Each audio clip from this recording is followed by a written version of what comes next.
di Jejak Hijau, podcast yang membahas tentang perjalanan panjang kehidupan di bumi.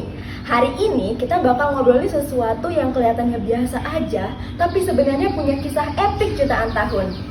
Yap, itu adalah evolusi tumbuhan. Nah, bener banget. Dulu kan belum ada hutan, belum ada bunga, belum ada rumputan yang hijau seperti sekarang. Nah, dulu itu daratan penuh dengan bebatuan yang tandus. Tapi alga hijau keluar dari air. Gimana sih ceritanya, Ndri? Tahu gak sih, Mak? Ternyata semua tumbuhan darat itu berasal dari alga hijau air tawar loh, khususnya dari kelompok Zygnematophyceae. Ini bukan sembarangan alga ya, mereka mempunyai kemampuan keren buat bertahan hidup di kondisi ekstrim, jauh sebelum mereka naik ke daratan. Iya, Ndri. Penelitian terbaru juga nunjukin kalau alga ini udah punya gen untuk bikin dinding sel kuat, regulasi hormon, sampai kemampuannya untuk ngehandle stres lingkungan. Mereka juga bisa tahan kering, tahan UV, bahkan hidup dalam bentuk mat-like yang otomatis bikin bayangan buat diri sendiri. Pokoknya auto asa alami deh. Begitu naik ke darat, wah tantangannya banyak banget. Bayangin aja dari hidup enak di air, tiba-tiba harus menghadapi kekeringan, sinar UV, suhu ekstrim, dan tanah yang belum stabil. Betul, tapi di sini adaptasi mulai muncul. Mereka berkembang bikin kutikula buat cegah penguapan, stomata buat pertukaran gas, dan bahkan bikin akar pertama sebagai pegangan, plus alat serap mineral. Yang lebih keren lagi ya, Mak, tumbuhan awal menjalin kerjasama dengan jamur mycorrhiza, kerjasama mutualis pertama yang bikin sukses banget dalam sejarah bumi. Nah, kira-kira 470 juta tahun lalu, muncullah kelompok yang sekarang kita kenal sebagai Bryophyta, seperti lumut daun, lumut hati, dan lumut tanduk. Walaupun kecil, mereka ini tangguh. Spora mereka punya lapisan pelindung super kuat yang bisa bertahan di kondisi ekstrim. Lumut itu seperti survivor sejati yang diam-diam sangat kuat.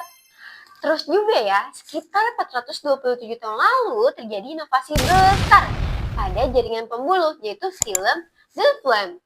Ini kayak mereka punya jalan tol internal buat angkut air dan makanan. Bener banget, Mak. Dengan pembuluh ini, tumbuhan bisa tumbuh tinggi dan menjajah daratan lebih luas. Muncullah paku-pakuan, klub moss, dan berbagai kerabat lainnya. Lanjut nih, muncullah inovasi yang bikin tumbuhan makin jago bertahan, kayak serbuk sari dan biji. Ini revolusi banget sih, Ndri. Serbuk sari bikin tumbuhan gak perlu air lagi untuk bereproduksi, dan biji bikin embrio terlindungi dan siap germinasi kapanpun jika kondisinya oke. Hasilnya, gymnospermae mendominasi zaman Mesozoikum. Contohnya kayak cycad, conifer, ginkgo, itulah jagoan-jagoan pada masa itu. Akhirnya kita sampai ke kelompok paling glamor, yaitu Angiospermae, yaitu tumbuhan yang berbunga yang muncul sekitar 125 juta tahun lalu dan langsung meledak keanekaragamannya.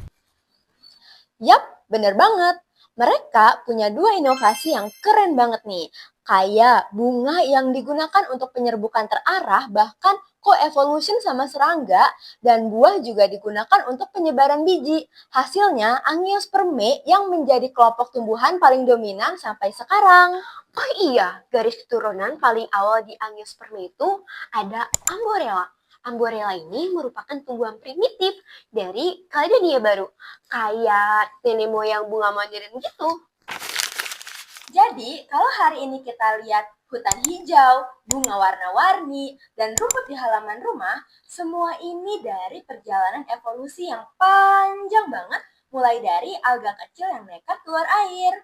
Betul banget, dari sesuatu yang sangat sederhana tapi tangguh, jadilah raksasa ekosistem yang dapat mengatur oksigen, karbon, dan kehidupan di bumi. Keren banget kan? Terima kasih udah dengerin Jejak Hijau. Semoga pembahasan pada hari ini bisa menambah wawasan kamu. Kalau kamu suka konten ini, share dan like ke teman-teman kamu. Bye-bye! Sampai jumpa. Semangat terus.